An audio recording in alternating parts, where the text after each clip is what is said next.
Look at the headlines coming out over the past week. Appeal plan happening now, and let me know, is it time to get out of New York? Take a look. The New York Appellate Division has ruled in favor of Governor Kathy Hochul in a landmark case for government overreach. Rule 213, isolated quarantine and procedures will give the state of New York the ability to come into your home and take you away to quarantine you without any notice and for any virus or infection they deem necessary. You won't have any option to fight it. No court date, nothing. The rule has no age limit, and they can keep you for as long as they like. The rule also allows them to treat you as they see fit, including using methods that are still in testing. This is one of the biggest abuses of power that this country has ever seen. This is only the beginning. How long until this is nationwide or even global? As I mentioned, let me know your thoughts. This has come out in the past week, and take a look at the headlines coming out over the past week. Appeal planned after New York Supreme Court reinstates camp regulations. Court reverses previous ruling on New York State isolation and quarantine procedures. Quarantine isolation law reinstated after Appellate Division decision. And New York just made it legal to quarantine and isolate citizens indefinitely. Now, as I mentioned, I'm going to be sharing with you the latest on these articles so that way you can see exactly what's taking place. And yes, this has taken effect in the past week. The state of New York now has the ability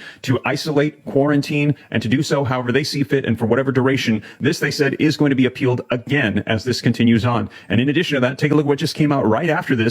Hochul announces new step to counteract rising online hate speech, as they're also saying they need to control the speech and the narrative to make sure that people are getting what they are saying is the truth.